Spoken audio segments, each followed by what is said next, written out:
पुरानी Delhi railway station की घड़ी ने जैसे ही रात के 2 बजाए, चारों तरफ एक अजीब सी खामोशी छा गई। प्लेटफॉर्म नंबर 7 पर धुंध धीरे-धीरे फैलने लगी। कहते हैं, हर 10 साल बाद इसी वक्त एक रहस्यमयी ट्रेन यहां आकर रुकती है। न उसका नंबर होता है, न उसका कोई नाम, बस पुराने जमाने की काली बोगियां और खिड़कियों के अंदर अंधेरा। लोगों की माने तो जो भी उस ट्रेन में चढ़ता है, वो लौटकर आता तो है, लेकिन 10 साल भविष्य से। आरव बचपन से ये कहानी सुनता आया था। 10 साल पहले ठीक इसी रात उसके पिता अचानक गायब हो गए थे। बस इतना पता चला था कि उन्हें आखिरी बार स्टेशन के आसपास देखा गया था। कोई सबूत नहीं, कोई सुराग नहीं। सिर्फ ये अफवाह कि वो उस रहस्यमयी ट्रेन में चढ़ गए थे। आज फिर वही तारीख थी, वही रात और वही 2 बजे का समय। आरव प्लेटफॉर्म पर खड़ा था, दिल की धड़कनें तेज। अचानक दूर से एक सीटी की आवाज आई, पर पटरियों पर कोई कंपन नहीं हुआ, जैसे हवा को चीरती हुई कोई परछाई आ रही हो।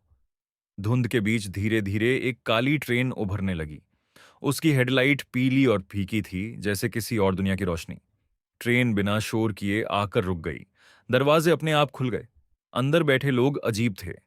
उनके कपड़े थोड़े अलग, जैसे समय से आगे के। कुछ चेहरों पर डर था, कुछ पर सन्नाटा। आरव ने गहरी सांस ली। उसे अपने पिता को ढूंढना था, चाहे जो भी सच सामने आए। वह ट्रेन में चढ़ गया। जैसे ही उसके पैर अंदर पड़े, दरवाजे अपने आप बंद हो गए। ट्रेन चल पड़ी, लेकिन बाहर का नजारा अजीब था। स्टेशन गायब हो चुका था। खिड़की के बाहर सिर्फ तेज भागती हुई रोशनी थी, जैसे समय खुद पीछे छूट रहा हो। कुछ देर बाद ट्रेन फिर रुकी। आरव ने बाहर देखा, वहीं पुरानी दिल्ली रेलवे स्टेशन, लेकिन सब कुछ बदला हुआ था।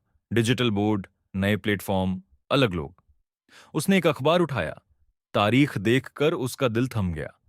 आज से ठीक 10 साल बाद की तारीख थी। तभी पीछे से एक जानी पहचानी आवाज आई, आरव। वह मुड़ा। उसके सामने उसके पिता खड़े थे, लेकिन उम्र में 10 साल बड़े। आंखों में थकान, लेकिन चेहरे पर मुस्कान। मुझे पता था तुम आओगे, उन्होंने धीमे से कहा। ये ट्रेन हमें भविष्य दिखाती है और एक मौका देती है कुछ बदलने का, लेकिन हर किसी को वापस जाने की इजाजत नहीं मिलती।